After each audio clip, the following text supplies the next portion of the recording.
A billionaire gave food to 3 beggar triplets in a park on an extremely cold day. And the next morning, police cars knocked on the door of his mansion. Snowflakes danced in the air like tiny frozen stars, indifferent to the drama unfolding in Central Park that winter morning. The biting wind whipped the barren trees, creating a somber symphony echoing through the deserted paths. Jack Thompson adjusted his cashmere scarf with gloved fingers, Italian leather gloves, no less, his solitary footsteps breaking the sepulchral silence of the frozen landscape. The city was still asleep, wrapped in its white blanket, but Jack had been awake for hours. Sleep had avoided him like an enemy for the past 5 years, ever since that fateful night that turned his life into an emotional wasteland. His early morning walks had become a ritual of penance, a way to atone for guilt that not even all his money could erase. Something broke the monotony of the endless white, a sound fragile, almost imperceptible, like the flutter of a wounded sparrow's wings. Jack stopped, his Italian boots sinking into the fresh snow. Years of tough negotiations had sharpened his instincts. There, under a gazebo half ruined by time and neglect, 3 tiny figures huddled together like frightened animals seeking warmth. Their thin coats, stained and torn, were an affront to the merciless January weather. He checked his Patek Philippe. 7:43 a.m. Too early for children to be alone in the park. Too late to pretend he hadn't seen them. The girls were identical, like reflections in a mirror shattered into 3 pieces. The same angelic face framed by dirty, tangled blonde curls. The same blue eyes that carried a burden far too heavy for their age. The one in the middle clutched a folded piece of cardboard against her chest, as though it were a national treasure. The other 2 trembled violently, their purple lips murmuring words lost in the icy wind. "Are you all right?" Jack heard his own voice, softer than he'd intended. Years of commanding boardrooms with unquestionable authority felt distant now. 3 pairs of eyes fixed on him with a mixture of fear and hope that made his heart, that organ he believed had turned to stone, give a painful leap. The girl on the right, he would later learn her name was Sophia, stepped forward, her small body shaking but her posture defiant. "We're waiting for our mum," she whispered, her voice as fragile as the thin ice covering the nearby pond. "She told us not to talk to strangers." Jack felt something strange in his chest, a sensation he hadn't experienced since that rainy night when he received the call that changed his life forever. The last people to stir any emotion in him had died 5 years ago. In an accident he'd spent a fortune trying to forget, drowning his sorrows in expensive bottles and exclusive therapy. A stomach growl cut the silence like a knife. The girl in the middle, Emma, wrapped her arms around her belly, a flush of shame coloring her pale cheeks. Her sister on the left, Olivia, pulled the piece of cardboard from Emma's hands and held it out with trembling fingers. It was an old calendar, strategically folded to show a photo of a hearty breakfast, golden eggs, crispy bacon, a stack of pancakes drenched in syrup. "We're just looking," Olivia explained, her voice shaking as much as her body, "so we can remember what it's like." The picture feels warm. In the business world, Jack Thompson was known for his calculated coldness. A modern Wolf of Wall Street, as Forbes had dubbed him on its cover. Tough decisions were his specialty. Hostile takeovers, massive layoffs, closing factories, all without blinking or losing a minute's sleep. His financial empire had been built on the wreckage of family businesses that failed to adapt to the new times. But there, in that moment frozen in time, something inside him snapped. Maybe it was the way Emma hugged herself, trying to control her trembling, or how Sophia kept her chin raised, a tiny warrior protecting her sisters, or even the dreamy look in Olivia's eyes as she gazed at that faded photo of food. "Come with me," he said, extending his gloved hand.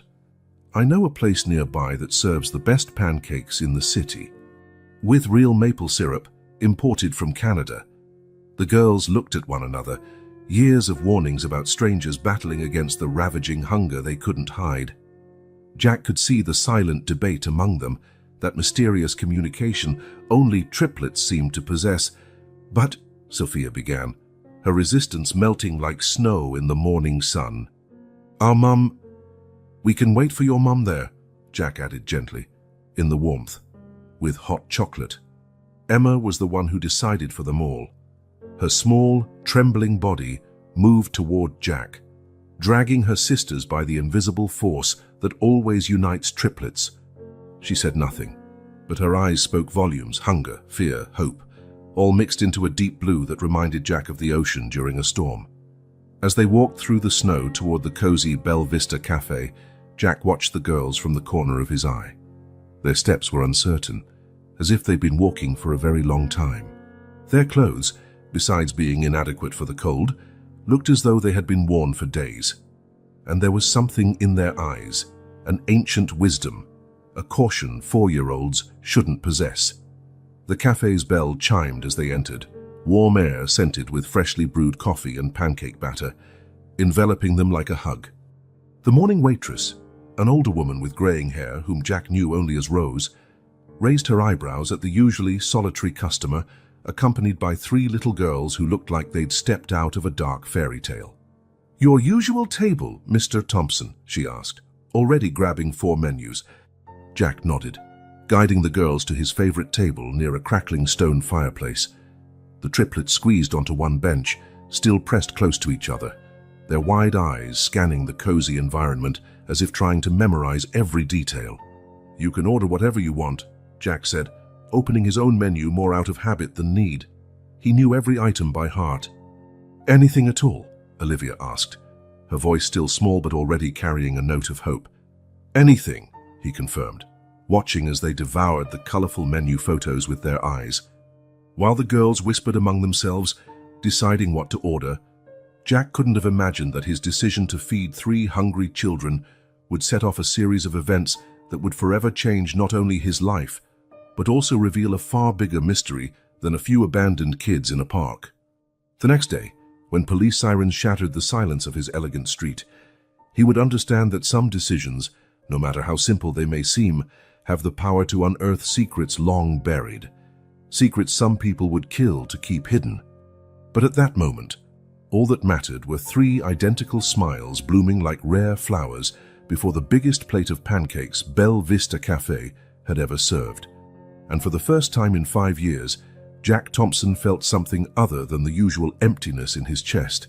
It was hope, as fragile as a snowflake, yet equally capable of transforming an entire landscape. Belle Vista Cafe had never witnessed a scene quite like that. Jack Thompson, the feared business tycoon, was cutting pancakes into small pieces while 3 identical girls watched his every move with wide eyes. "Slow down," he gently warned, when Emma tried to cram a piece too big into her mouth. "The food's not going to run away." Sophia, the protector, kept casting suspicious glances out the cafe window. "What if our mom goes back to the park and doesn't find us?" Jack felt a pang in his chest. After 2 hours of fragmented conversation between eager bites, it was clear that waiting for Mom was a story the girls themselves barely believed. "How long has it been?" he asked, keeping his tone casual while signaling Rose for more hot chocolate. 3, no, 4 days, Olivia replied, licking syrup off her fingers. "But she'll come back. She always comes back." The word "always" made Jack frown. How many times had this happened? "It's starting to snow harder," he noted, a decision forming in his mind. "You need proper clothes." The triplets exchanged looks, that silent communication once again in action. Sophia was the one who spoke their collective thought. "We don't have money." "I do," Jack replied simply, already typing on his phone. A quick message to his assistant. "I need children's clothes. Size 4, everything. Urgent." The reply came in seconds. Stores closed. Blizzard approaching. Jack cursed under his breath. He checked the time, 10:47 a.m. The nearest mall wouldn't open until noon. The temperature kept dropping. "Here's what we'll do." He leaned over the table, slipping into the negotiation mode that had sealed hundreds of multi-million-dollar deals. "I have a big house, with heating and empty rooms. We can wait for your mom there, where it's warm and safe." "Big like a castle?" Olivia asked, her eyes gleaming. "Almost," Jack smiled, realizing it was the first genuine smile he'd had in years. "And I have a cook who makes cookies better than these at the cafe." "Sophia," Emma nudged her sister. "Shh. It's really cold." The trio's unofficial leader bit her lip, weighing the options. Jack could see the conflict on her young face, responsibility far too heavy for such small shoulders. "Do you promise we can leave whenever we want?" she finally asked. Jack nodded solemnly. "I promise." The drive to his Upper East Side mansion was silent. In the Mercedes back seat, the three girls admired the snow-covered city, their little faces pressed against the tinted glass. The driver, Hanson, kept a curious eye on the rearview mirror, clearly intrigued by the abrupt change in his usually solitary boss's routine. The Thompson mansion emerged from the fog like a ghost ship, its Victorian lines towering against the grey sky. Jack heard muffled exclamations from the girls when the wrought-iron gate swung open automatically. "It really is a castle," Olivia whispered, amazed. The housekeeper, Mrs. Chen, waited at the door, her usually impassive face betraying surprise at the sight of three tiny figures stepping out of the car. "Mr. Thompson, prepare 3 bedrooms," he instructed, then reconsidered upon seeing how the girls stayed glued to each other. "No, 1 big bedroom with 3 beds. And we need clean clothes, hot baths." "Toys," Emma blurted, then covered her mouth as if she'd said something forbidden. Jack smiled again. Twice in one day, a record. Yes, toys too. The next few hours were a whirlwind of activity. Mrs. Chen, recovered from her initial shock, coordinated an impromptu team of staff. Towels were warmed, old clothes from the cook's niece were repurposed, and an antique bathtub was turned into a bubble spa that drew delighted giggles from the triplets. Jack watched everything from his library, making calls, shifting resources, preparing for a situation he'd never imagined facing. Part of his mind, the cold-factored, calculating part that had built his empire, screamed that this was madness. 3 unknown children, in his house, with all the potential for legal troubles and scandals. But then he heard a laugh, pure, crystalline, sincere, echoing through corridors once filled with silence, and that calculating voice went quiet. "Mr. Thompson, Mrs. Chen appeared at the door, her face softer than usual. "They're asking for you for dinner." He hesitated, looking at the contracts on his desk, at the open laptop with a complex spreadsheet. "And sir," she added, a subtle smile on her lips, "they're adorable, even though they need just about everything." Jack stood, straightening his tie by habit. Somewhere in his mind, he heard his late wife's voice. "Sometimes, my love, the universe puts people in our path for a reason." "I'm on my way," he answered, both to Mrs. Chen and to the ghost in his memory. As he walked toward the dining room, where 3 pairs of blue eyes awaited him eagerly, Jack Thompson knew his life had changed forever. What he didn't know was that somewhere in the city, a phone was ringing, and a woman named Rachel Miller was receiving news that would make her desperately search for her daughters. And in another, darker place, someone was watching a monitor displaying footage from the Belle Vista Cafe, focusing on Jack Thompson's face with the triplets. The blizzard outside intensified, as if trying to warn of a far greater storm looming on the horizon. Steam rose in lazy spirals from the hot bath as Mrs. Chen gently untangled the triplets' hair. The main bathroom, with its Victorian tub and golden faucets, had become a sanctuary of scented bubbles and tentative laughter. "It's been a long time," Emma murmured, playing with a rubber duck she'd found at the back of a cabinet. "Since our last hot bath." Jack, standing discreetly by the door, felt a tightness in his chest. He watched how Mrs. Chen, normally so formal and contained, hummed softly as she washed 3 blonde heads with maternal delicacy. "Mum said hot water is expensive," Sophia explained, her eyes closed as the housekeeper rinsed her hair. "That's why we had bucket baths. And in the summer," Olivia added, "we had Mrs. Peterson's garden hose." The 3 began to laugh at a shared memory, but there was a note of sadness in their laughter that didn't fit their age. "All done," Mrs. Chen announced, wrapping each girl in warm, fluffy towels. "Now you're real princesses." Jack cleared his throat, finally entering the bathroom. "I found something you might like." He carried 3 sets of pajamas, pink, lavender, and light blue, with little crowns embroidered on the pockets. A last-minute purchase his assistant had managed at a store still open despite the blizzard. "Can we choose?" Olivia asked, wide-eyed. Of course, Jack replied, placing the clothes on a velvet bench. Each of you can pick your favorite color. It was like watching a choreographed dance. The girls exchanged glances, made nearly imperceptible eyebrow signals, and in seconds each had chosen pajamas. Emma took the pink, Olivia the lavender, and Sophia, predictable in her protective nature, chose the blue. Because it matches our eyes, she explained. While Mrs. Chen helped the girls get dressed, Jack headed downstairs to check on dinner preparations. The kitchen bustled with activity. His chef, Marie, had abandoned the planned menu in favor of more child-friendly dishes. Roast chicken with mashed potatoes, she said, pointing to various pots, and I made chocolate chip cookies for dessert. Children need cookies.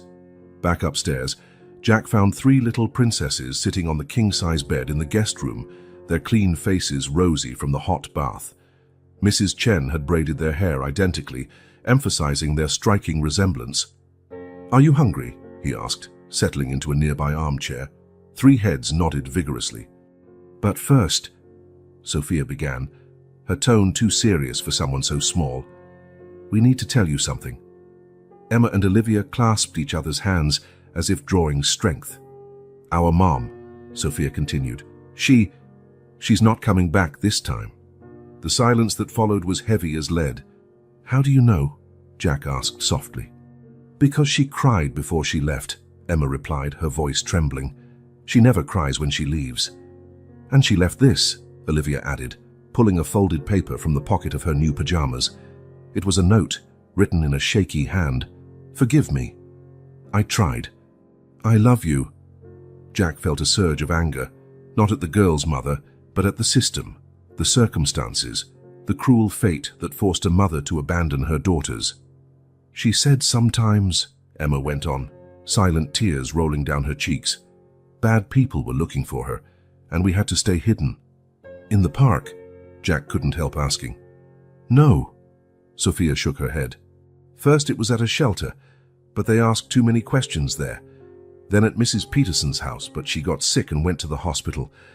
So the park, Olivia concluded. Jack stood and walked to the window. Snow continued to fall, turning his garden into a white desert. His analytical mind catalogued each piece of information, forming a dark puzzle. You're safe here, he finally said, turning to face them. No one will hurt you. Promise, 3 voices asked in unison. I promise. Dinner was a quiet affair, but not uncomfortable. Jack watched the girls eat with surprising manners for their age, thanking him for each dish with shy smiles. Later, after cookies and bedtime stories, Jack discovered he had a knack for making up tales about 3 princess triplets embarking on magical adventures. He remained in the armchair of the room, watching 3 little faces drift to sleep. His phone vibrated with unread messages from his legal team, alerts about important meetings, urgent emails. The real world intruding on his newly formed bubble. Mrs. Chen appeared silently at his side. They're asleep. Yes, Jack replied quietly. But for how long? Until someone looks for them? Until their mother returns? Or until these bad people find them? The housekeeper brushed a stray lock of Emma's hair aside. Then we prepare to fight. You have resources, influence, and a huge void in this house since Sarah and little Laura. He stopped, the pain still raw after 5 years. Perhaps, Mrs. Chen smiled gently. The universe knows what it's doing. Outside, the blizzard finally eased, revealing a full moon that bathed the room in silver light. Somewhere in the city, Rachel Miller prepared for a long night of vigil, hoping for news, and in a dark office, someone typed the name Thompson into a secret database, initiating a search that would change many lives. But at that moment, in that warm and safe room, 3 tiny princesses dreamed of chocolate chip cookies and fairy tales that, for the first time in a long while, felt possible. The phone rang at the 15th precinct at exactly 11:47 p.m. Detective Michael Roberts was about to end his shift, his tired eyes locked on a minor robbery report, when the electronically distorted voice filled the line. Kidnapping of minors, 3 children, Jack Thompson, mansion on the Upper East Side. Robert straightened in his worn chair, years of experience pricking his instincts. The voice was metallic, processed by sophisticated software, not an amateur job. "Could you repeat that?" he asked, signaling Officer Martinez to trace the call. "Jack Thompson picked up 3 little blonde, 4-year-old triplets at Central Park this morning. He took them to his mansion. Right now, they're there. Vulnerable." The detective turned on the recorder with a practiced, fluid motion, decades of habit. "Who's speaking?" "Someone worried about the children's safety." Another pause, loaded with meaning. "Thompson has a history. Check the accident from 5 years ago, his wife, his daughter. Nothing is what it seems." The line went dead, leaving only the dial tone hum. Martinez shook her head, no success tracing it. The call was made from a disposable number, likely a burner phone. Robert spent the next 2 hours immersed in digital files and old newspaper clippings. Jack Thompson, 45, CEO of Thompson Enterprises, estimated fortune in the billions. Widower. The accident mentioned by the anonymous tip had been headline news for weeks. A car lost on a stormy night, a wife and 3-year-old daughter who never made it home. The case was filed as an accident, but some questions were never satisfactorily answered. "Chief," Officer Jenny Martinez burst into the room, her young face flushed with excitement. "I just talked to 3 witnesses at Belle Vista Cafe. Thompson was there this morning with 3 little girls, identical. The waitress said they looked, well, her words were, like angels who spent too long in purgatory." Roberts rubbed his tired eyes. "Security footage." "Better." Martinez waved a flash drive. "We've got cell phone pictures from a customer. Thompson cutting pancakes for the girls, buying them fancy clothes, driving them away in his Mercedes. And there's more. One of the customers is a social worker. She noticed signs of deprivation in the children, mild malnutrition, evidence of prolonged exposure to cold. Any official record of missing children matching that description? Not yet." "But..." Martinez hesitated, her excitement shifting to concern. "Something weird is going on. All street camera records within 5 blocks of Central Park were offline this morning. Technical failure, so they say. And when I tried accessing the missing children database, I got an access denied message. Federal level." Alarm bells rang in Roberts' mind, honed by decades of police work. Coordinated technical failures and federal blocks were rarely coincidences. "How long to get a warrant?" "Already in progress. Judge Peterson signed it 10 minutes ago." Martinez handed him the document. She cited exceptional circumstances and the family history of the suspect. "But as chief," she looked nervous, like she knew something she couldn't say. Robert stood, grabbing his worn coat. Another snowstorm was on its way, and he'd learned to trust his instincts. Something much bigger was going on. "Assemble a team. Discreetly. We don't want to scare the children, if there are children." He paused, considering. "And Martinez, keep this off the radio. Use secure cell lines only." While the police mobilized quietly, a very different scene unfolded inside the Thompson mansion. "Another story," Emma pleaded, her eyes heavy with sleep but unwilling to close. "Please." Jack tucked her blanket around her, amazed at how these 3 little girls had turned his orderly world upside down in less than 24 hours. "It's late, Princess," he said gently. "We'll have more time for stories tomorrow." "Just one more." Olivia yawned, her tiny hands clutching a new teddy bear. "About the girl in the picture." "The one who smiles just like Emma?" Jack froze. Of course they'd noticed Laura's photo in his office. Children are attuned to details adults choose to ignore, especially painful ones. "She was your daughter?" Sophia asked softly. "The one who went to heaven with your wife?" "Yes," Jack replied, surprising even himself. It was the first time in 5 years he'd spoken about Laura. She loved stories too." "She seems nice," Emma said, drowsy. "I bet she would have liked to play with us, make braids like Mrs. Chen did." "She would," Jack whispered, feeling something warm and wet slide down his cheeks. A part of him, the part that still hurt every single day, wanted to flee. But another part, the one he thought had died on that stormy night 5 years ago, needed to speak. Outside the mansion, police cars took up strategic positions, their lights off. Roberts checked his watch. 2:13 a.m. Confirm the presence of the children before any action, he ordered over a secure channel, and somebody find out who made that anonymous call. The equipment used to distort the voice is military grade. This isn't a normal kidnapping case.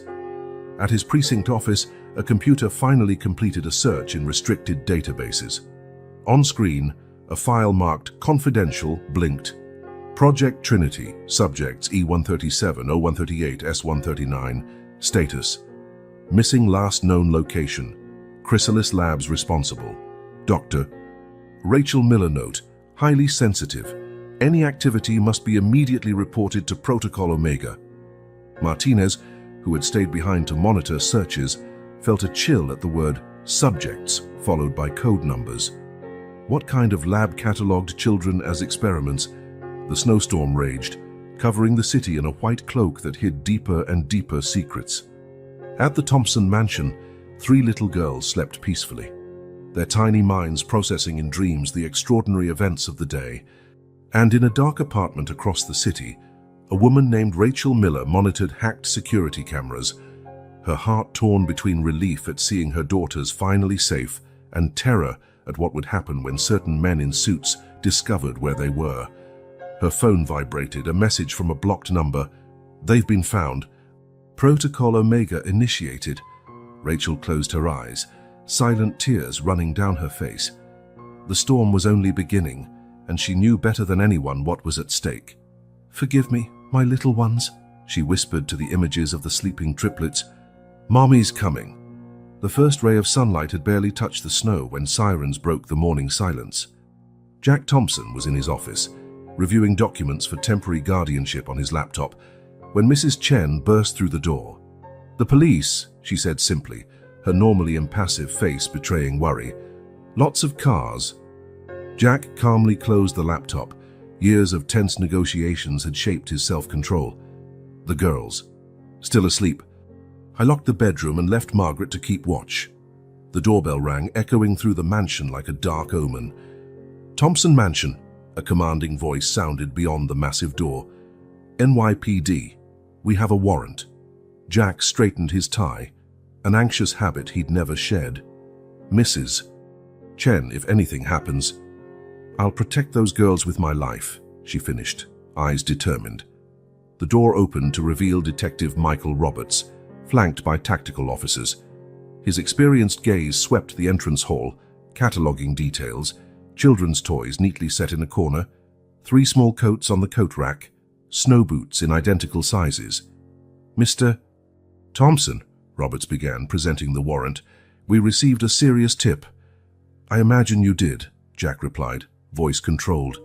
"Please, come in, but I ask for discretion. There are children sleeping." "About that," Roberts stepped forward, accompanied by Officer Martinez. "Where are the girls?" A dull thump sounded upstairs, making everyone freeze. Then the unmistakable sound of children's laughter. "Jack," 3 voices called out in unison. "Breakfast!" Roberts watched the suspect's face transform, an involuntary smile softening his usually stern features. Not a typical reaction for a kidnapper. "May I?" Jack asked, indicating the stairs. "Martinez, go with him," Roberts ordered. "Thompson, any sudden moves—" "I'm not your enemy, Detective," Jack interrupted. "I'm probably the only protection these girls have right now." Upstairs, Emma was the first to sense something was off. Her blue eyes widened at the sight of police uniforms. "Sophia!" she shouted, stepping back. In seconds, the triplets were hugging each other, Sophia in front, her tiny body tensed like a human shield. "You're not taking us," she declared, her childlike voice brimming with surprising determination. Martinez felt her heart clench. That wasn't how kidnapped children reacted upon seeing rescuers. It was panic born of past bad experiences with authority. "No one's taking you," Jack promised, kneeling to their eye level. "But we need to talk to the police. Explain a few things." "Like at the shelter?" Olivia asked, trembling. "They said they wanted to talk too." Roberts, who had come upstairs quietly, frowned. "What shelter?" "That bad place," Emma whispered, "where they did tests." A heavy silence fell on the hallway. Jack noticed Roberts and Martinez exchanging significant glances. "What kind of tests?" Roberts asked gently. "With needles," Sophia answered, "and machines that made noise, and—" She hesitated, looking at Jack for permission. "It's okay," he encouraged. "You can tell them. They wanted to see why we—" She lowered her voice to a whisper. "Why we know things. Before they happen." Martinez felt a chill. The confidential file she'd seen earlier, Project Trinity, was starting to make unsettling sense. "Mr. Thompson," Roberts cleared his throat, "we need to continue this conversation in private." "No!" Emma grabbed Jack's hand. "He can't go. They'll hurt him like they hurt Mom." "No one's going to hurt anyone," Roberts insisted, but something in the little girl's tone disturbed him. "What do you mean?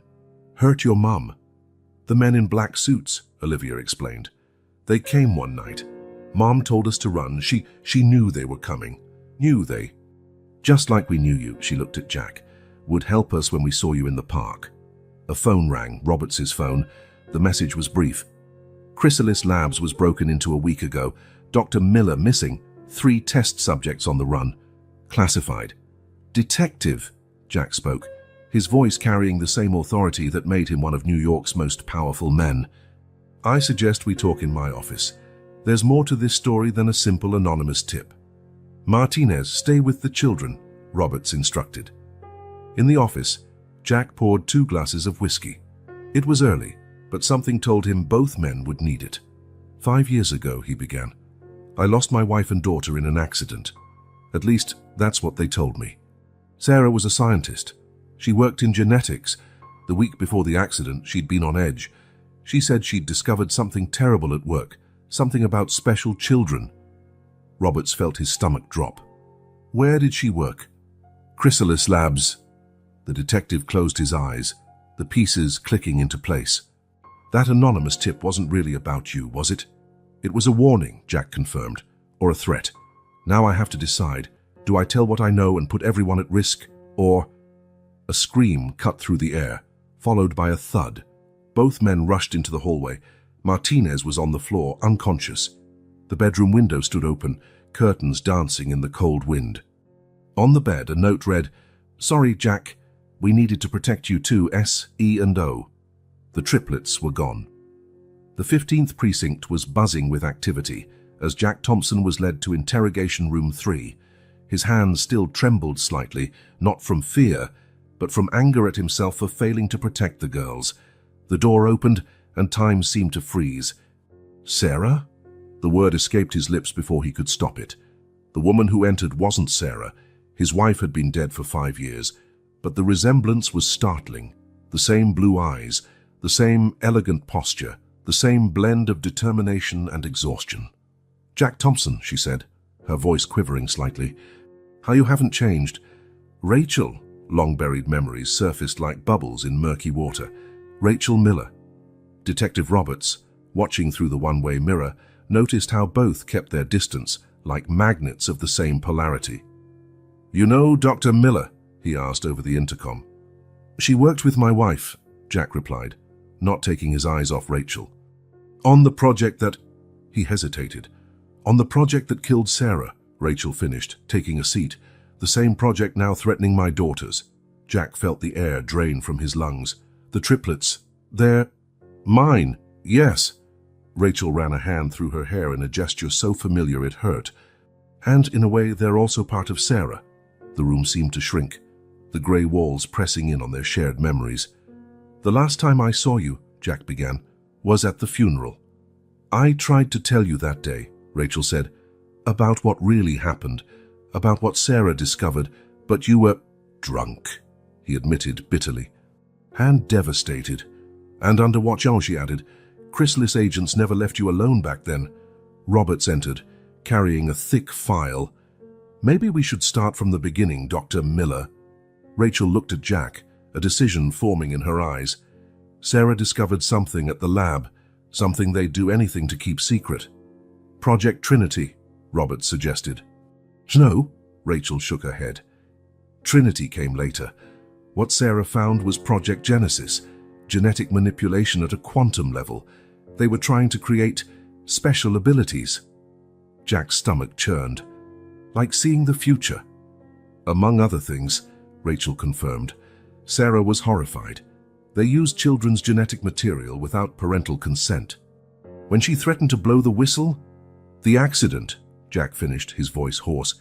Which wasn't an accident at all, Rachel said softly.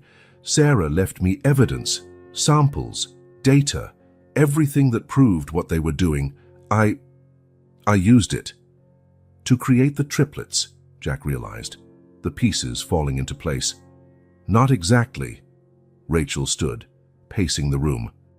Emma, Olivia, and Sophia are my biological daughters, but I used Sarah's discoveries. I enhanced their genes during pregnancy. It was the only way to prove what Chrysalis was doing. Turning your own children into experiments, Jack's voice was thick with horror. Turning them into living proof. Rachel slammed the table. Proof they couldn't hide or kill, like they did with Sarah. 3 identical girls, not just in appearance, but with abilities that defy known science. Abilities that could only have come from Project Genesis. Premonitions, Roberts interjected. They really can see fragments of the future, yes. Rachel gave a sad smile. Emma sees moments of joy. Olivia sees moments of danger. And Sophia sees choices, possible paths. Jack thought of the park, how the girls seemed to be waiting for him, how Sophia had decided to trust him. Why now? He asked. Why expose them after so long in hiding? Because they found me, Rachel replied, tears finally falling. Chrysalis, I had to send the girls away, praying they'd find you. Find me? Jack frowned. How? Sarah left you a letter, Rachel said, pulling a worn envelope from her pocket. To be delivered if something happened to her. I never could. I never found the right moment. With trembling hands, Jack opened the envelope. Sarah's handwriting, so familiar it hurt, covered the page. My love, if you're reading this, something went wrong. But knowing Rachel, she found a way to carry on our fight. Protect what she created, Jack. Protect the children. They're our legacy, not just of science, but of the humanity we tried to preserve. And Jack, Laura would have loved being their big sister. With eternal love, Sarah. A heavy silence filled the room, broken only by the distant sound of sirens. The girls ran away to protect you, Rachel said softly, because Olivia saw danger coming. But now they're alone, Jack stood, and Chrysalis is hunting them. Roberts grabbed his phone. I'll mobilize all units. No, Rachel and Jack said together. They're not lost, Rachel explained. They're exactly where they need to be, where Sarah planned for them to be. The lake house, Jack whispered, an old memory surfacing. Sarah always said it was our safe place. And now, Rachel smiled, it's their safe place, but we have to move fast. Chrysalis has eyes everywhere. As if to confirm her words, the lights in the station flickered and went out. In the sudden darkness, a phone rang. Protocol Omega initiated, a metallic voice announced. Assets in motion. Eliminate all witnesses. The hunt was on. Rachel Miller watched the rain outside the station window, her hands wrapped around a cup of coffee gone cold. Night had turned into early morning, and the memories she'd struggled to bury rose like impatient ghosts. Start from the beginning, Detective Roberts asked gently, his recorder's red light blinking atop the table. How did it all begin? Jack Thompson, sitting in the corner of the room, noticed how Rachel squared her shoulders, the same gesture Sarah used when bracing for a tough battle. I was 22 when Chrysalis recruited me, she began, her voice distant. Fresh out of grad school in molecular genetics, full of dreams about changing the world. They offered unlimited resources, cutting-edge technology, the chance to make revolutionary discoveries. She paused, a bitter smile crossing her lips. Sarah was already there, brilliant, determined, ethical to the core. She became my mentor, then my best friend. She was the first to sense something was off. Off how? Roberts asked, taking notes. Children disappearing from orphanages, medical records altered, DNA samples arriving without documentation. Rachel sipped the cold coffee, shivering. At first, they explained everything away with bureaucracy, paperwork that would come later, authorizations in progress. Sarah didn't buy it. Jack shifted uneasily in his chair. Why didn't she ever tell me? To protect you, Rachel said gently. The less you knew, the safer you were. But she left clues, prepared contingencies. Sarah was always 3 steps ahead of everyone. Roberts checked his notes. When exactly did you discover Project Genesis? It was a week before Sarah's accident. Rachel made air quotes with her fingers. She called me to the lab late at night.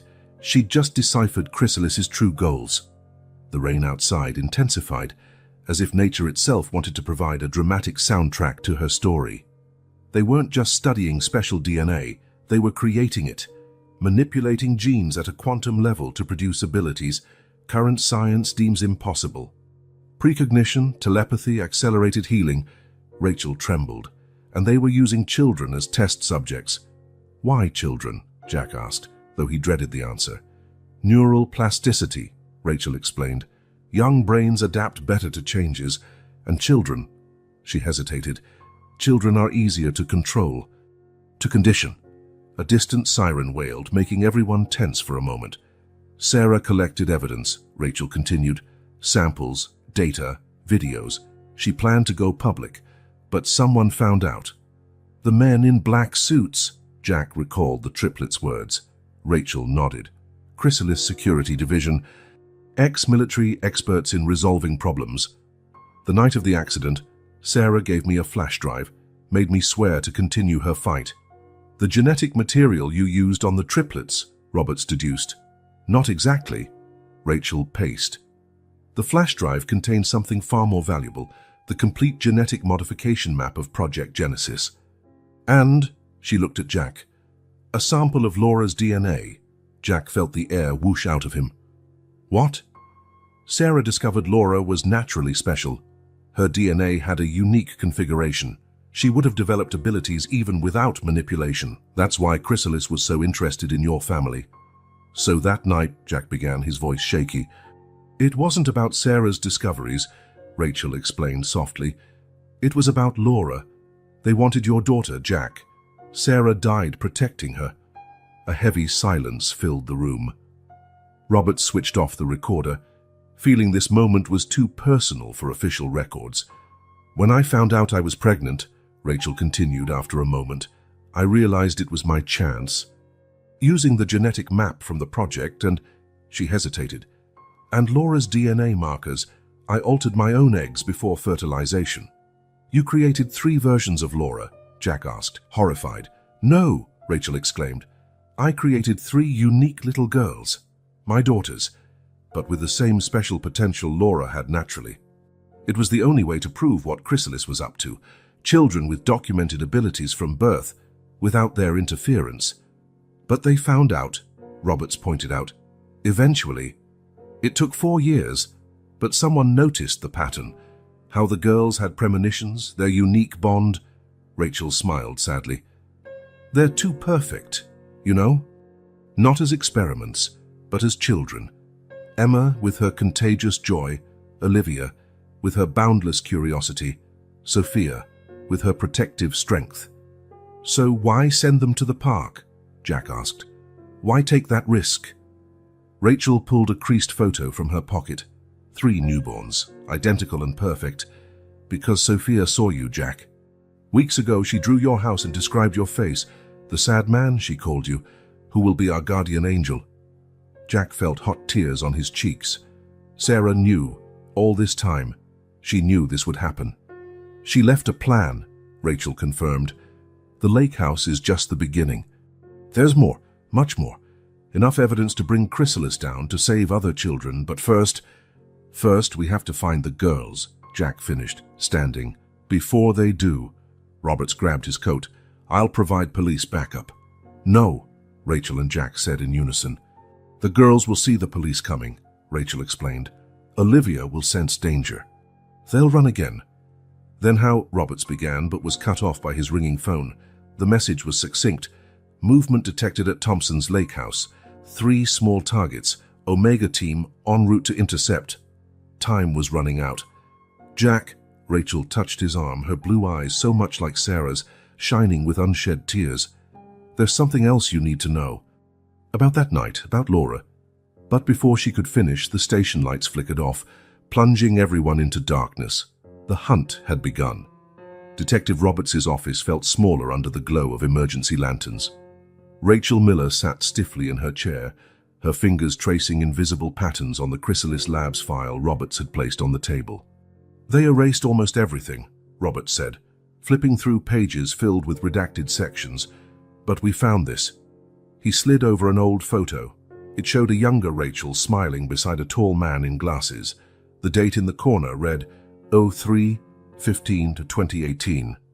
"Dr. Marcus Chen," Rachel said, her voice trembling slightly.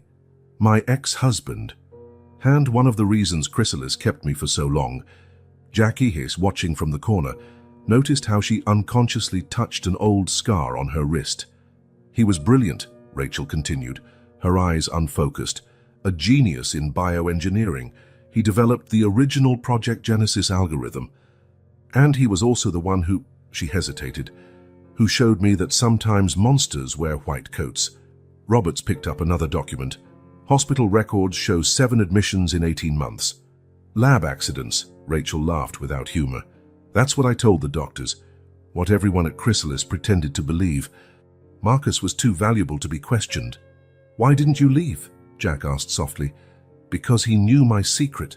Rachel pulled another paper from her bag, an old pregnancy test. "I was pregnant, and he had plans for our baby."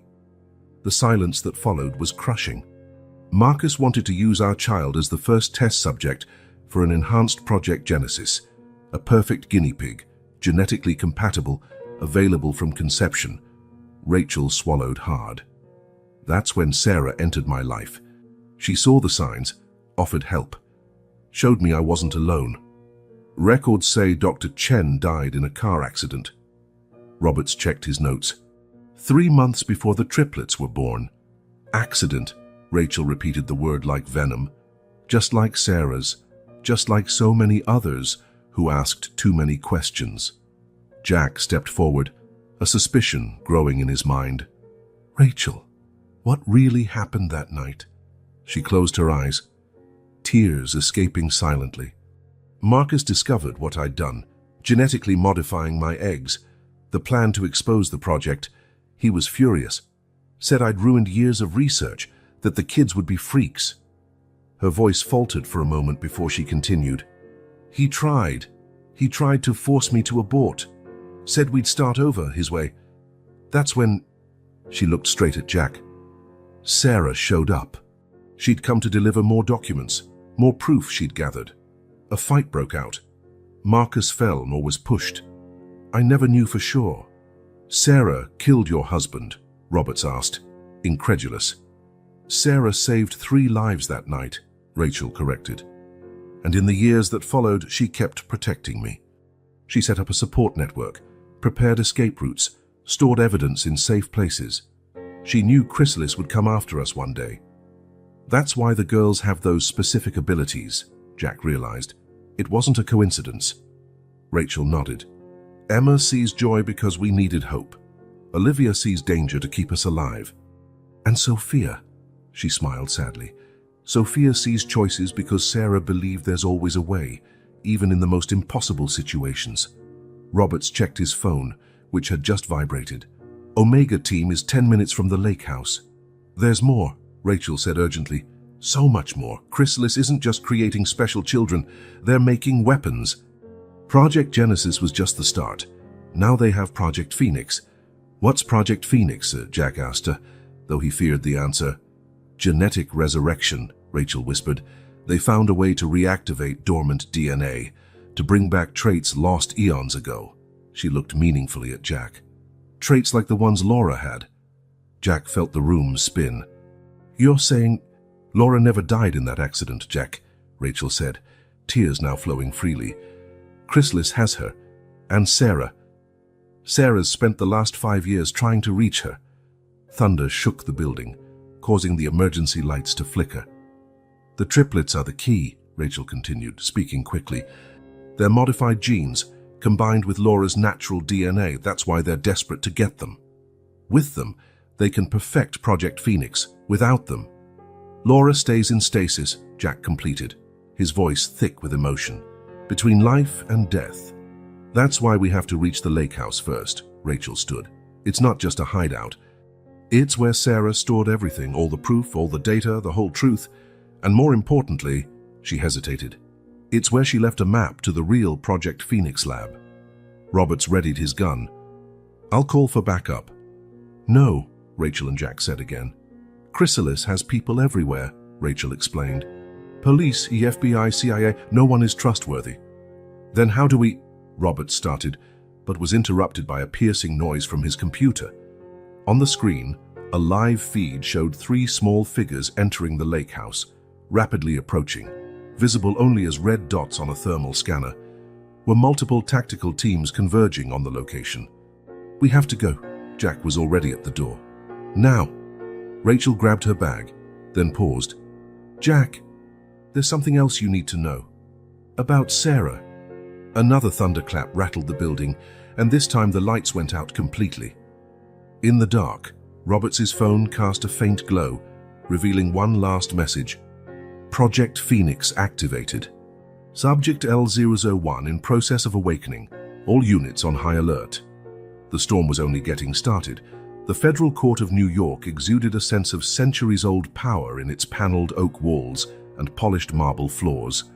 Judge Elena Martinez looked over the crowded courtroom above her reading glasses, her expression inscrutable as the bailiff announced, "Case number 2025 CR 789, the People versus Jack Thompson and Rachel Miller." At the defense table, Jack adjusted his navy blue tie, the same one he'd worn the day he found the triplets. Beside him, Rachel looked smaller in her gray blazer, but her eyes burned with fierce determination. Behind them, Detective Roberts and Agent Walsh occupied the first row of seats. "Prosecutor Jensen, you may present the charges," Judge Martinez instructed. Catherine Jensen, a woman in her early 40s with a pristine pantsuit, rose gracefully. "Your Honor, the state charges the defendants with qualified kidnapping of minors, obstruction of justice, and interference in an ongoing federal investigation." "Objection, Your Honor," Sarah Mackenzie, the defense attorney, interjected. "The federal investigation the prosecution refers to is classified at a national security level. My clients cannot properly defend themselves without access to those documents." "Overruled," Martinez replied. "National security issues will be addressed in a private hearing." In the gallery, a man in a dark suit took discreet notes on a tablet. The Chrysalis Labs logo gleamed subtly on his lapel. "The prosecution calls its first witness," Jensen announced. "Dr. William Hayes, director of Chrysalis Labs." A tall man with gray hair and thin-rimmed glasses took the witness stand. After being sworn in, Jensen began, "Dr. Hayes, please explain to the court the nature of Chrysalis Labs' work." "We're a biomedical research institution," Hayes replied in a soft, articulate tone. "Our primary focus is developing genetic treatments for rare pediatric diseases." "And what was Dr. Miller's role at your institution?" "Rachel was a promising researcher," Hayes said with a theatrical sigh. "But after her husband's death, she began exhibiting erratic behavior, conspiracy theories, accusations of unethical practices among colleagues." Rachel clenched her fists under the table. Jack covered her hand with his, feeling it tremble. "Dr. Hayes," Jensen continued, "were you aware of the genetic modifications Dr. Miller performed on her own daughters?" "Objection," Mackenzie rose. "This question assumes unproven facts." "Your Honor," Jensen countered, "we have medical reports confirming significant genetic anomalies in the triplets." "Allowed," Martinez decided. "The witness may answer." Hayes adjusted his glasses. "We discovered, or through routine exams, that the children showed significant genetic alterations. When confronted, Rachel fled with them, denying them essential medical care." In the gallery, Roberts noticed how the man from Chrysalis typed furiously on his tablet. "What about Mr. Thompson's involvement?" Jensen asked. "Ah, yes," Hayes gave a sad smile. "Jack Thompson, a particularly tragic case. After losing his wife and daughter, he developed an obsession with special children. We believe he suffers from unresolved trauma." Jack stood abruptly. but Mackenzie pulled him back down. "Your turn will come," she whispered. Jensen pressed on. "Dr. Hayes, can you explain why Chrysalis is so interested in these specific children?" "Objection," Mackenzie interjected again. "The prosecution is leading the witness." "Your Honor," Jensen argued, "Chrysalis Lab's interest is central to this case." Martinez considered for a moment. "Allowed, but be careful with how you lead, prosecutor." Hayes cleared his throat.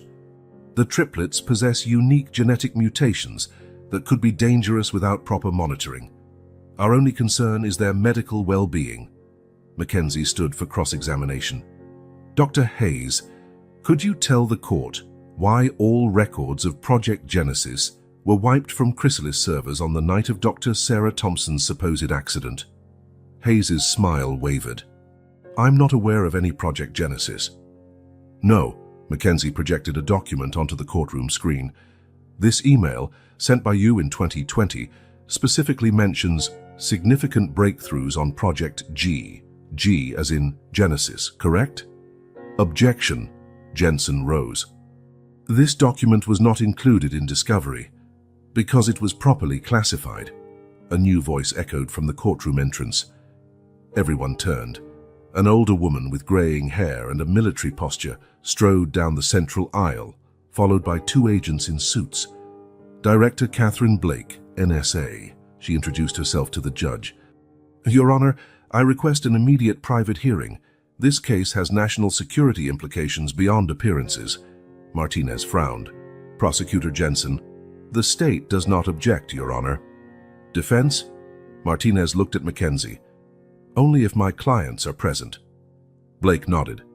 "They're central to this discussion." As the courtroom was cleared, Jack noticed something odd. Hayes seemed genuinely surprised by Blake's arrival, and the man from Chrysalis had vanished, leaving his tablet on the seat. On its abandoned screen, a message flashed. "Containment protocol activated. Project Phoenix at risk. Initiate ghost procedure." Rachel squeezed Jack's hand. On her wrist, a small device, apparently a monitoring bracelet, glowed faintly blue. "It's starting," she whispered. "What?" Jack asked. "What Sarah predicted." The moment when truth and lies collide. The doors to the private room closed with a heavy thud, and Blake began to speak. "Ladies and gentlemen, what I'm about to reveal will change everything you believe about human evolution, national security, and—" she looked directly at Jack, "the true purpose of Project Phoenix." At the lake house, three little girls observed this same scene through an improvised monitor in the underground bunker. Next to them, a woman everyone believed dead-typed commands into a terminal. "Mom," Laura whispered. "Are they ready?" Sarah Thompson smiled at her daughter. "Yes, my dear. It's time to wake the world up." The real battle was just beginning. The private hearing room felt even smaller with only 10 people inside. Director Blake remained standing, her military bearing a stark contrast to the traditional judicial setting. In her hands, a red folder bore the words "Top Secret" in gold letters. "What I'm about to share," she began, "is classified at the highest level of national security. Until now, only 7 people worldwide knew the whole truth about Rachel Miller's case." Jack saw Rachel straighten her shoulders, her gaze locked on Blake, a mixture of fear and relief shining in her eyes. "In 2018, Blake continued, projecting images on a screen, "the NSA initiated Project Guardian, a top-secret witness protection program. Not for criminals or typical informants, but for scientists whose discoveries posed both a promise and a threat to humanity." The first image showed Rachel, younger, alongside Sarah Thompson, both in Chrysalis lab coats. Dr. Miller and Dr. Thompson weren't just colleagues. They were leading researchers in a field the public doesn't even know exists: quantum genetic engineering. Hayes shifted uncomfortably in his chair. In 2019, they discovered something extraordinary in a child's DNA. Laura Thompson. Blake displayed a new image, the same genetic sequence Rachel had shown before. A natural mutation that could revolutionize medicine or create a devastating bioweapon. Jack's heart pounded. At the defense table, Rachel held something in her hands, a small golden key he hadn't noticed before. Rachel's husband, Dr. Marcus Chen's was actually a double agent, Blake revealed. He worked for an international group we call the consortium, interested in biological weaponry. When he learned Rachel was pregnant, he saw a unique opportunity to create his own test subjects. Rachel stood slowly. "May I show something, Director?" Blake nodded. With trembling hands, Rachel inserted the little key into a nearly invisible slot on her monitoring bracelet. The device opened, revealing a microchip.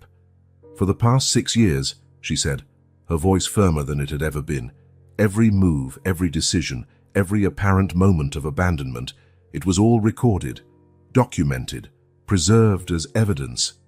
"Objection!" Hayes rose. "This violates Chrysalis protocols." "Sit down, Dr. Hayes," Blake ordered. "Or should I call you by your real name, Agent Chen?" A stunned silence followed.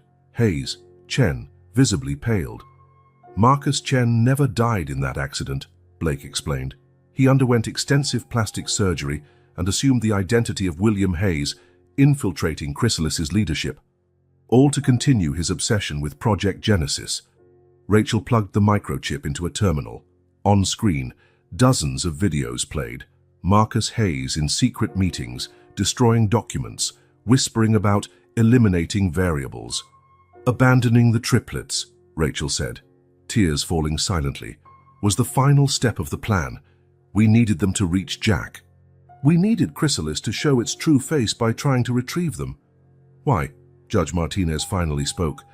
"Because Jack Thompson isn't just Sarah's widower," Blake answered. "He's the only member of the Chrysalis board who hasn't been compromised by the consortium." Jack felt his world tilt. "What?" "You never wondered why you had so much classified access, Jack?" Rachel asked gently. "Why your credentials were never revoked, even after Sarah's accident?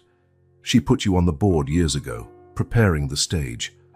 "Sarah is alive," Blake confirmed what Rachel had already revealed, "and so is Laura. But what no one knew, except us, is that they never left Chrysalis. Sarah became our deepest cover agent, working to expose the consortium from within. A new video began playing on the screen. An older but unmistakable Sarah Thompson appeared, recording in some secret lab. If you're watching this, Jack, it means the plan worked. The triplets reached you, Rachel did her part. Now it's time for the truth. Chrysalis isn't just a lab. It's a front for something much bigger. Project Phoenix isn't about awakening ancestral genes. It's about creating a new human species. And our children, they're just the beginning." Hayes, Chen jumped up, his hand reaching inside his jacket. But before he could do anything, agents materialized seemingly out of nowhere, pinning him down. "Marcus Chen," Blake proclaimed formally, "you're under arrest for treason, attempted murder, illegal human experimentation, and international conspiracy." Rachel stepped closer, years of fear giving way to strength. "You never understood, did you? Why I chose to have triplets when I could have selected a single perfect embryo for your experiments," Chen snarled. "Why? Because 3 are stronger than 1, because together they can protect each other, like Sarah and I protected one another, like we protected our children." An alarm blared on Blake's tablet. On screen, a live feed from the lake house showed the triplets in the underground bunker, Sarah typing commands, and Laura, now about 8 years old, connecting some device to a massive server. "It's done," Blake announced. "The consortium's central server has just been hacked. All evidence, all secret files, the entire Project Phoenix, it's being broadcast to intelligence agencies around the globe." "No!" Chen shouted. "You don't understand. The world isn't ready." "The world is never ready for the truth," Rachel replied. "But our children are. The new generation you wanted to create in a lab. They already exist, not as weapons, not as experiments, but as human beings. With choice, with free will." Jack stood, finally understanding. "That's why the triplets have those specific abilities. Emma sees joy because we need hope. Olivia sees danger because we need protection. And Sophia sees choices," Rachel finished, "because the future is never fixed. There's always a path, even in the most impossible scenarios." Judge Martinez banged the gavel. "This court orders the immediate transfer of custody of the triplets into federal protection, under the joint supervision of Rachel Miller and Jack Thompson, Dr. Hayes. Chen will remain in custody for extensive interrogation. As Chen was led away, still protesting, Blake approached Jack and Rachel. "There's a helicopter waiting. It's time for you to get your family." On the monitor, Sarah smiled directly into the camera, Laura waving by her side, and in the background, 3 identical little figures jumped and cheered. They knew, Jack realized. All along they knew this would happen. "Of course they did," Rachel smiled, picking up her bag. "They're our daughters." As they left the courthouse, the rain finally gave way to sunlight. Somewhere upstate, a shattered family prepared for a reunion, and in Chrysalis's central server, a new file was being created. Project Aurora, Phase 1 complete. Beginning of the post-human era, approved. The truth had come out. But as Sophia always said, every revelation was just the start of a new path. And that path, it was only beginning. The late afternoon sun cast a golden glow in Judge Martinez's chambers as she signed the final decree. Jack Thompson and Rachel Miller stood side by side, their shadows merging on the polished marble floor. "Considering the evidence presented and the extraordinary circumstances of this case," Martinez began, her voice carrying formal legal weight, "this court grants joint custody of Emma, Olivia, and Sophia Miller Thompson to the petitioners." Rachel exhaled a breath she hadn't realized she was holding. Next to her, Jack discreetly wiped away a tear. "Furthermore," the judge continued, "I order the immediate implementation of the Special Protection Program as requested by the NSA, under the supervision of Director Blake." In the front row, Blake nodded, satisfied. The plan she and Sarah had devised years ago was finally bearing fruit. "Mrs. Chen," the attorney approached with a folder, "these are the new identification documents for the girls. As of now, they are officially Emma, Olivia, and Sophia Miller Thompson." Rachel traced the new hyphenated names with trembling fingers. It was more than a legal change. It was the realization of a new family, formed not by blood, but by mutual protection. "The mansion is ready," Jack said gently. "Mrs. Chen redecorated 3 rooms upstairs, though," he smiled, "I suspect they'll still prefer to sleep together." "Old habits," Rachel grinned back, "especially when Olivia has her nighttime premonitions." The judge's intercom buzzed. "Your Honor, they're here." The doors opened, and 3 tiny whirlwinds of energy burst in. Emma led the charge, her smile as radiant as the sun.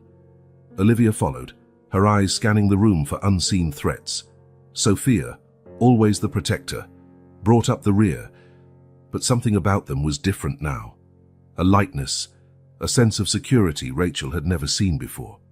"Mom," Emma hurled herself into Rachel's arms, "we saw everything on the bunker screen.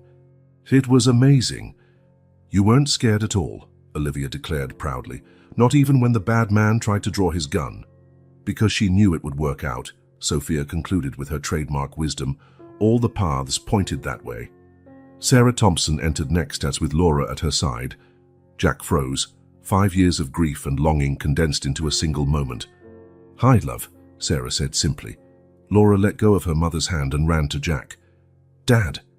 The hug that followed was 5 years overdue, but no less powerful for the delay.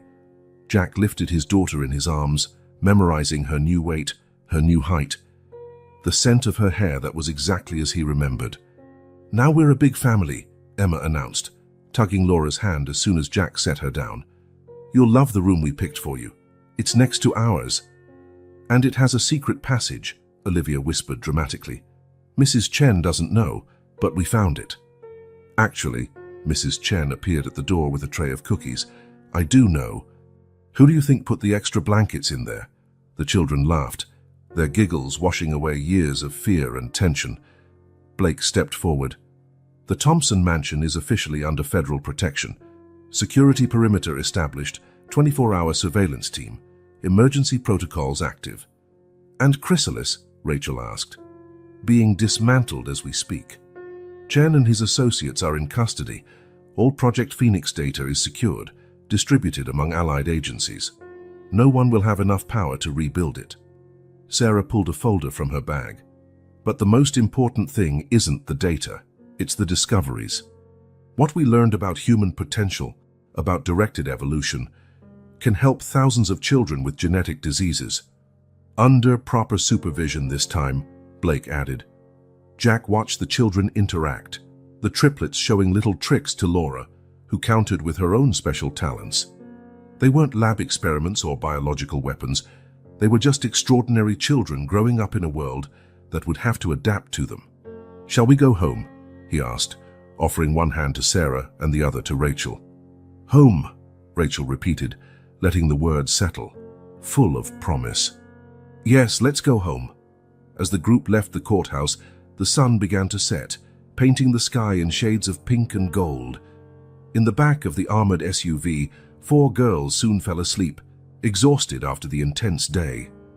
"They're the future," Sarah said quietly, watching them in the rearview mirror. Not how Chrysalis planned it, but how it should be. Natural, chosen, free, and protected, Jack added, his hand finding hers by the gear shift. Rachel smiled from the back seat, keeping watch over the children as they slept. Years of running, of fear, of impossible choices, all worth it for this moment. In her sleep, Emma smiled, likely seeing some wonderful future. Olivia snuggled closer, her dreams free of danger for the first time she could remember. Sophia, even asleep, kept one arm protectively over her sisters and her new older sister. And Laura? Laura simply slept, secure in the knowledge that she was finally home. Back at the Thompson mansion, Mrs. Chen oversaw the final preparations. 4 bedrooms lovingly decorated, a kitchen full of favorite treats, a state-of-the-art security system discreetly woven into the old architecture. Their new life was only beginning. There would be challenges, of course. Nightmares to soothe, powers to master, a world to educate about differences and acceptance. But as Sophia always said, seeing multiple futures unfold, the best path is the one we choose together. And this family, they had chosen to stand united against all odds. It was just the beginning. 1 year later, the summer sun cast a golden light across the Thompson mansion's gardens, where 4 girls played under Mrs. Chen's watchful eye. The once quiet estate, like a mausoleum of lost memories, now pulsed with life and laughter. "Hiya, Laura," Emma called from the swing, her blonde hair glinting like spun gold. "You promised to teach me how to fly." Laura, now 9, gave her younger sister a careful push. Her eyes, so much like Sarah's, sparkled with a wisdom beyond her years. "Flying is easy, Em. The hard part is knowing where to land." At the newly renovated gazebo, the same one where Jack had found the triplets on that freezing morning a year ago, 3 adults watched with serene smiles. Jack Thompson, still impeccable in his Italian suit, but with laugh lines replacing his worry lines. Sarah, her hand clasped in his, making up for 5 years of absence. And Rachel, meticulously arranging final details for the triplets' birthday party, her face aglow with a long-forgotten peace.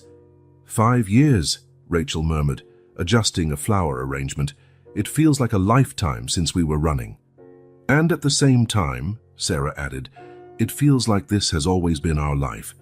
As though the universe was just waiting for everyone to find their place, Olivia suddenly paused their game of tag, her eyes focusing on something beyond the visible horizon. In seconds, Sophia was at her side, a protective hand on her sister's shoulder. The bond among the triplets, far from lessening in their newfound safety, had only strengthened. "What do you see, Liv?" Sophia asked with her trademark gentleness. "Nothing bad," Olivia smiled, her shoulders relaxing. "Just lots of guests arriving. And presents?" Her eyes sparkled. "Lots of presents." As if responding to her words, the old doorbell echoed through the estate. Mrs. Chen, ever efficient, returned with a familiar group. Detective Roberts and Agent Walsh, arms loaded with colorful boxes. Director Blake, her military demeanor softened by a genuine smile, and a discreet security team taking up strategic positions around the perimeter. "Presents!" Emma squealed with infectious joy, racing toward the newcomers. Her sisters followed, a whirlwind of energy and excitement. After the cake, Rachel, Sarah, and Mrs. Chen chorused in unison, drawing laughter from everyone. Roberts approached Jack, handing him an official envelope bearing the government seal. "These are the final files on the Chrysalis case. Chen got life in prison with no parole. The consortium was fully dismantled." "And the research data?" Sarah asked, her scientific curiosity ever present. "Secure," Blake replied, joining the group. "The new Ethical Genetic Research Division is running under international supervision, this time using knowledge to help, not to control." Jack watched Laura help the triplets methodically organize their gifts. His heart warmed at how the four had grown truly inseparable, sisters not by blood or chance, but by deep choice and unconditional love. "Dad," Emma called, her eyes shining with that special light she always had before something wonderful happened. "Tell us our story, please." "Again!" He feigned exasperation, already moving to join the girls on the soft lawn. "It's tradition," Sophia declared with her adorable seriousness, "and traditions matter." "It was a very cold morning," Jack began, the girls gathering around him like planets orbiting their sun. "Snow fell like frozen stars." Rachel watched, tears of happiness blurring her vision. Sarah entwined their fingers, both sharing a silent moment of gratitude. Their friendship, forged in labs and tempered by tragedy, had grown into something deeper, a sisterhood of warriors who had fought and won. In the spacious kitchen, Mrs. Chen added finishing touches to the birthday cake, an edible work of art depicting the story in sugar and color. 3 delicate butterflies swirled around a larger one, all flying toward a golden sun. In silver frosting beneath them, the words, "Love builds stronger wings than fear." That first year was the hardest, she told Walsh, who was helping with final preparations. The girls had nightmares, jumped at shadows, feared every moment of happiness would be snatched away. "And now?" Walsh asked, though the answer was obvious in the laughter echoing through the garden. "Now they're just kids," Mrs. Chen smiled. "Extraordinary kids, yes, but free to be what they are, children." The sun had begun its descent on the horizon by the time everyone gathered for cake. The 4 girls held hands, closing their eyes to make wishes. Sunset's golden light bathed them, creating a nearly magical scene. "No need to wish for anything," Olivia murmured to her sisters. "I don't see any danger in the future." "Still," Sophia smiled, her gaze spanning countless bright possibilities, "it's good to have hope." "Every future is good now," Emma declared with luminous certainty. Laura hugged all 3 of them. "Because we're finally complete." Later that night, when stars dotted the summer sky and the children had finally collapsed into sleep, all in the same room as they preferred, the adults gathered in the library. Jack poured glasses of champagne, raising a toast. "To family," he said, his voice thick with emotion. "Not the one fate hands us, but the one we choose to build.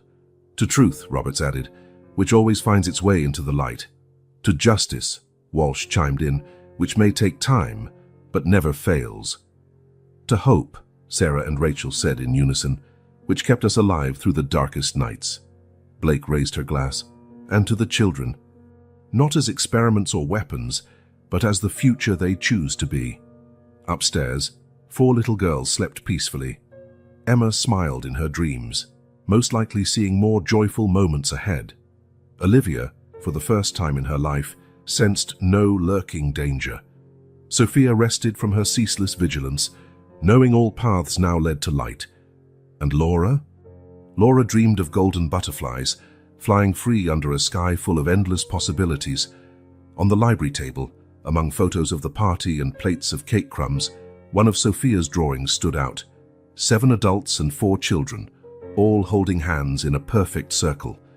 Above the picture, in careful childlike handwriting backs, were the words, "Family is who chooses to stay. When the world chooses to leave, love is who decides to protect even when it hurts to live. The future is what we build together, with hope and with truth and strength. Strength is knowing we'll never again be alone in the storm. Mrs. Chen, passing by to collect the last glasses, smiled at the drawing. In all her years serving the Thompson family, she had witnessed tragedy and loss, pain and loneliness. But now, at last, These old walls echoed with the most precious sound of all, the sound of a complete family, united not by blood but by brave choices and unconditional love. In the garden, the fondant butterflies from the birthday cake were placed on a small makeshift altar, a sweet reminder that sometimes you have to weather storms to learn how to fly. Next to them, a recent photo, 4 smiling girls, 3 protective adults, and a support team that had become extended family. The future lay before them like a book with blank pages, ready to be filled with new adventures. There would be challenges, of course, learning to control gifts, navigating a world that doesn't always embrace the extraordinary. But as Sophia liked to say, her wise eyes seeing the countless paths unfold, the best path is the one we choose together. And us? We choose love. Always. Because in the end, it's love that makes us extraordinary. And so beneath a star-filled summer sky, the Thompson mansion held not just a rebuilt family, but a renewed promise. That love, when true and courageous, can heal any wound, overcome any obstacle, and bridge the deepest chasms. It was only the beginning.